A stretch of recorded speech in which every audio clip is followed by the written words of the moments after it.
2.4.4 The Cenozoic Era Geologic Process 70 million years ago up to present። ሴኖዞይክ ኢራ የሚባለው ከጂኦሎጂካል ኢራ ውስጥ በጣም የቅርብ ጊዜ የሚባለው ክስተት ነው። በዚህ ጊዜ ውስጥ የነበሩ የተለያዩ ቴክቶኒክ ኤንድ ቮልካኒክ አክቲቪቲዎች ለምሳሌ የመሬት መቀጥቀጥ፣ እሳተ ገሞራ እንዲሁም ደግሞ የተለያዩ ተራራዎች መከሰት ኢትዮጵያንና ሆርን ወይ የአፍሪካን ቀንድ አካባቢ የለወጡና አሁን ያላቸውን ገጽታ እንዲይዙ ያደረጋቸው በዚህ ጊዜ ነው ማለት። በዚህ ጊዜ ሁለት ዋና ዋና ክስተቶች ሲከሰቱ ሌላኛው ደግሞ በጣም ዋና ባይባልም የራሱ የሆነ አስፈላጊ የሆነ ፊቸር ወይም ደግሞ ገጽታ በዚህ በሴኖዞይክ ጂኦሎጂክ ፕሮሰስ ውስጥ ተከስቶ ያለፈ ነው። በሴኖዞይክ ኢራ የተከሰቱ ዋና ዋና የመሬት ክስተቶች አንደኛው በአረብና በኢትዮጵያ የተለያዩ ማውንቴኖች ተራራዎች መፈጠር እንዲሁም ደግሞ ላቫ በቮልካኖ ከውስጥ መውጣቱን የያዘ ነው አንደኛው። ሌላው ደግሞ ሪፍት ቫሊ መፈጠር ወይም ደግሞ የስምጥ ሸለቆ መከሰትን የሚመለከት ነው። ሶስተኛው ኳተርናሪ ቮልካኒዝም የሚባለው በኳተርናሪ ፔሪድ የተከሰተ ቮልካኒዝምን ደግሞ ዲፖዚሽንን የሚመለከት ነው። የምንጀምረው አፕሊፍቲንግ ኦፍ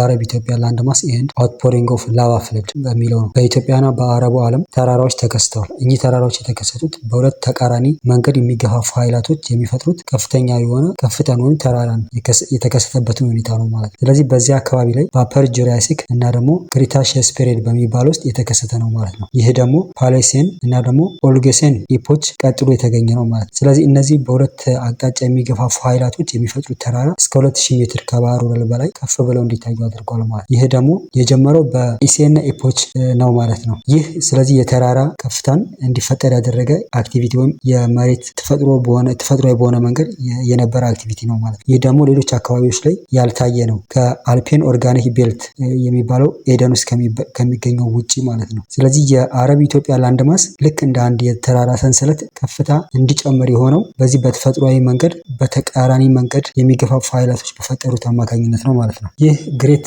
አፕሊፍቲንግ የሚባለው ወይም ደግሞ ከፍተኛ የሆኑ ተራራዎችን መከሰት በዋናነት በማዕከላዊ ኢትዮጵያ ላይ የተከሰተ ነው። በዚህ ጊዜ ቴክቶኒክ ፎርሶች አሉ። ከውስጥ የሚወጡ ከፍተኛ ኃይሎች ስላሉ የላይኛውን የመሬት አካል እንዲቀደድ አድርጎታል። በዚህም ምክንያት ከውስጥ የነበረው ላቫ ወደ ውጭ ፈሷል ማለት። ይህ የፈሰሰው ላቫ ሜሶዞይክ ሴዲሜንተሪ ሌየር ላይ ነው የፈሰሰው። ስለዚህ በኢትዮጵያ ፕሌቶ ሰርፌስ ላይ ወይም ደግሞ በኢትዮጵያ ተራራዎች ላይ ከውስጥ የወጡ ላቫዎች ሸፍነውት እናገኛለን ማለት። እንዲሁም ደግሞ አሁን ባለው የሪፍት ቫሊ ላይም እነዚህ ከውስጥ የወጡ ላቫዎች ሸፍነውት እናገኛለን ማለት ነው። በዚህ ጊዜ በእርግጥ ሪፍት ቫሊ አልተከሰተም። በዚህ ጊዜ ከፍተኛ የሆኑ ከመሬት የወጡ ላቫዎች ወፍራም የሆኑ ንብርብር ሽፋኖች ወይም ንብርብር የመሬት ገጽታዎች እንዲፈጠሩ አድርጓል ማለት። ይህ ደግሞ ከመሬት ወለል 1000 ሜትር ወደ ላይ ከፍ ብሎ እንዲታዩ ያደረገ የኢትዮጵያ ተራራዎችን የሸፈነ ነበረ ማለት። ስለዚህ የቀለጠው እሳተ ገሞራ ከውስጥ ወደ ውጭ ሲወጣ ከላይ ያለውን ሰርፌስ እንዲሸፈን አድርጎታል ማለት ነው። ይህ ከላይ ያለው ሰርፌስ ደግሞ የተሸፈነበት ትራፒያል ላቫ ወይ ደግሞ ትራፓሲሪየስ ላቫ በመባል ይታወቃል። ይህ ላቫ ወይም ከውስጥ የወጣው ደግሞ የእሳተ ገሞራ ቅላጭ የሚሸረሸር አይደለም ማለት ነው። የኢትዮጵያ ከፍተኛ አካባቢዎች ወይም ተራራዎች ጠፍጣፋና አግድም አይነት ቅርጽ የያዙ ናቸው ማለት ነው። ስለዚህ ከውስጥ የወጣው ላቫ ከላይ ያለው ሰርፌስ ላይ ሲያርፍ ሜሶዞይክ ሴዲሜንቶች ላይ ያረፈ ነው ማለት ነው። ፎርሜሽን ኦፍ ሪፍት ቫሊ የስምጥ ሸለቆ መከሰት። ሪፍት ቫሊን የሚያብራራው ቲዮሪ ኦፍ ፕሌት ቴክቶኒክስ የሚባለው ቲዮሪ ነው። በዚህ ቲዮሪ መሰረት መሬት በተቃራኒ አቅጣጫ በሚሸሽበት ጊዜ በመሃሉ ይከፈታል። ይህ የሚከፈተው ሪፍት ቫሊ ወይም ደግሞ የስምጥ ሸለቆን እንዲከሰት ያደርጋል ማለት ነው። ይህ በምስሉ ላይ እንደምትመለከቱ የሪፍት ቫሊ በኢስት አፍሪካ ላይ ምን አይነት መንገድ ተከትሎ ነው የመጣው የሚለውን የሚያሳይ ነው። ከላይ ከሰሜን ምስራቅ ሱዳን፣ በኤርትራ፣ በኢትዮጵያ፣ በኬንያ፣ በቡሩንዲ፣ ታንዛኒያ፣ ማላዊ እና ሞዛምቢክ አድርጎ የሚሄድ ሪፍት ቫሊ እናያለን። ሪፍት ቫሊ መከሰት የጀመረው ወይ ደግሞ የስምጥ ሸለቆ መከሰት የጀመረው ኦሊጎሴን እና ሚዮሴን የሚባሉት ኢፖቾች ውስጥ ነው። ይህ ደግሞ በመጨረሻዎቹ ጊዜያቶች የተከሰተ ነው ማለት ነው። እነዚህ ደግሞ የሚገኙት ሴኖዞይክ ኢራ በሚባለው ውስጥ ነው ማለት ነው። ይህ ደግሞ ከሰሜን ወደ ደቡብ እየወረደ የመጣ ነው ማለት ነው። ኢትዮጵያና ገልፍ ኦፍ ኤደን የተከሰተው ሚዮሴን ኢፖች በሚባለው ነው ማለት ነው። የሪፍት ቫሊ ደግሞ መከሰት በፕሌዮሴን እና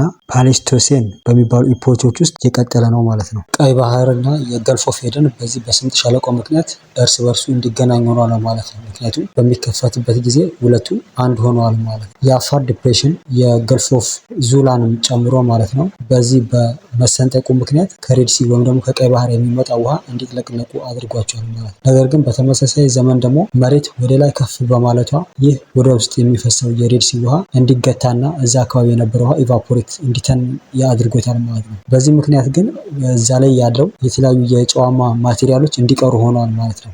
በጊዜ ሂደት ደግሞ ከውስጣዊ በሆነ ተፈጥሯዊ በሆነ ምክንያት አፕሊፍት ያደረገው የመሬት በተለይ ደግሞ የዳንክል ዲፕሬሽን እና ሬድ ሲ የአፋር ብሎክ ማውንቴን እንዲፈጥር ሆኗል ማለት ነው። ስለዚህ የአፋር ብሎክ ማውንቴን መጀመሪያ ግሬት ዲፕሬሽን ከተፈጠረ በኋላ ከዛ በኋላ የሚመጣ ኃይል ደግሞ ከውስጥ ወደ ላይ ከፍ እንዲል የሚያደርግ ኃይል የአፋር ብሎክ ማውንቴንን እንዲፈጠር አድርጎታል ማለት ነው። ስፓሻል ኤክስቴንሽን ኦፍ ሪፍት ቫሊ። ሪፍት ቫሊ ምን ያህል ቦታዎችን ይሸፍናል የሚለውን እንመልከት። ሪፍት ቫሊ ከፍልስጤም ተነስቶ ጆርዳንን አካቶ እስከ ደቡብ ማላዊና ሞዛምቢክ ድረስ የሚዘልቅ ነው። ይህ ደግሞ 7200 ኪሎ ሜትሮችን የሚሸፍን ነው። ከዚህ መካከል ደግሞ 5600 ኪሎ ሜትሮች አፍሪካ ውስጥ ነው። ከዚህ 5600 ኪሎ ሜትር ደግሞ 1700 በኢትዮጵያና በኤርትራ የተያዘ ነው ማለት ነው። በጣም ሰፊ የሚባለው ቦታ ደግሞ አፋር ትራያንግል የሚባለው ነው። ከ200 እስከ 300 ኪሎ ሜትር የሚሸፍን ነው። ቀይ ባህር፣ ገልፍ ኦፍ ኤደን እና ኢስት አፍሪካን ሲስተም የሚባሉት ሪፍት ቫሊ የሚገናኙት አፋር ነው። ትሪያንግል ይሰራሉ። ይህም ደግሞ 125 ሜትር ከባህር ወለል በታች ጥልቅ በሆነ ቦታ ላይ የሚገናኙ ነው ማለት ነው። የገልፍ ኦፍ ኤደን እና አረቢያን ፔኒንሱላ ከሆርን ኦፍ አፍሪካ የተገነጠሉበት የሪፍት ቫሊ በተሰራበት ዘመን ነው ማለት ነው። ኢትዮጵያ ውስጥ የሚገኘው ሪፍት ቫሊ ሲስተም አንስቴብል ወይም ደግሞ ያልተረጋጋ ቦታ ነው። ከሀገሪቱ ውስጥ ኢትዮጵያ ውስጥ ያለው ሪፍት ቫሊ ወይም ደግሞ ስምጥ ሸለቆ ያልተረጋጋ ነው። ስለዚህ እንደዚህ አይነት ነገሮችን እናገኝበታለን። ለምሳሌ ፍል ውሃ፣ የመሬት መንቀጥቀጥ እንዲሁም ደግሞ እሳተ ገሞራና የመሳሰሉ ነገሮች። ሪፍት ቫሊ መከሰቱ መሬት ላይ እነዚህ አይነት ነገሮችን እንዲከሰቱ አድርጓል። የመጀመሪያው የኢትዮጵያን መሬት ለሁለት እንዲከፈል አድርጓል። እንዲሁም ደግሞ የአረቢያን ላንድ ማስ ከአፍሪካ እንዲለይ አድርጓል። እንዲሁም ደግሞ ዴድ ሲ፣ ሬድ ሲ፣ ገልፍ ኦፍ ኤደን የሚባሉትን እንዲፈጠሩ አድርጓል ማለት ነው። ሪፍት ቫሊ ደግሞ በውስጡ የተለያዩ ሌኮችን ወይም ደግሞ ሀይቆችን እንዲፈጠሩ አድርጓል። መሬት ሰንጥቆ ሪፍት ቫሊ ወይም ደግሞ ስምጥ ሸለቆ መስራት ሪፍት ቫሊ ሲስተም ላይ ብቻ ያለ ሳይሆን ኢትዮጵያ ውስጥ ለምሳሌ ሌክ ጣና ባዚን ወይም ደግሞ ጣና ሀይቅ ስምጥ ሸለቆ አንዱ እንደ ምሳሌ የሚታይ ነው። ይህም ደግሞ በተለይ ደግሞ ቮልካኖ ዳርዳሩ ላይ እንዲወጣና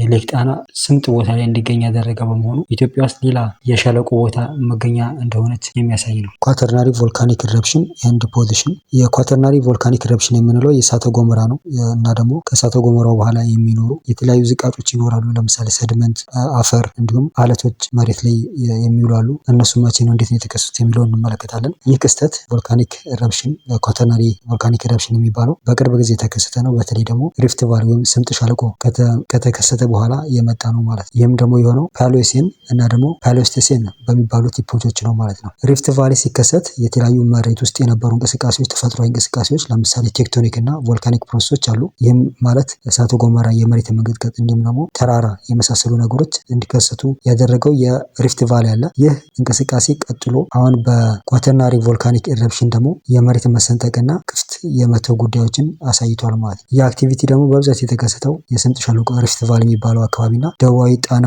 ሐይቅ አካባቢ ነው የተከሰተው። ይህም ደግሞ በመሬት ተፈጥሯዊ በሆነ መንገድ የእሳተ ገሞራ ሲፈነዳ ላባው መሬትን ይሸፍናል። ይህ ደግሞ ወደ 3000 ኪሎ ሜትር ስኩዌር የሚያክል ቦታ እንዲሸፍን ሆኗል። ኤደን ቮልካኒክ ወይም ደግሞ የኤደን የቮልካኒክ የእሳተ ገሞራ እንቅስቃሴ የተለያዩ አፍሪካ አካባቢዎች እንዲከሰት ምክንያት ሆኗል። ኳተርናሪ ቮልካኒክ ኢረፕሽን በተለይ ደግሞ ይሄ የኤደን ቮልካኒክ የሚባለው በአብዛኛው ለመሰንጠቅ፣ ለመሬት መንቀጥቀጥ እና ለእሳተ ገሞራ ተጋላጭ የሆነ አካባቢ፣ መረጋጋት የሌለው አካባቢ ነው። ይህ ደግሞ በተለይ በኢትዮጵያ ሪፍት ቫሊ እንዲሁም ደግሞ ኖርዘርን ኢትዮጵያ አካባቢ በብዛት የሚከሰት ነው። ይህም ደግሞ የተከሰተው ባለፉት ጥቂት መቶ ዓመታቶች ውስጥ ስለሆነ የቅርብ ጊዜ ክስተት ነው ማለት ነው። በተለይ ይህ የኤደን ቮልካኒክስ በቀላሉ መታየት የሚችል ዌል ፕሪዘርቭድ የሆነ አካባቢ ነው ማለት ነው። የኤደን ሲሪየስ ኦፍ ቮልካኒክ ፊቸርስ የምንላቸው ምንድን ናቸው? ወይም ደግሞ የኤደን ቮልኬኖ ባህሪያቶቹ ምንድን ናቸው ስንል የመጀመሪያው ቮልካኒክ ኮንሶችን የያዘ ነው። የተለያዩ እንደ ቆብ ወይም እንደ ላይ ከፍ እንደ ተራራ ከፍ ብሎ የወጣ እሳተ ገሞራ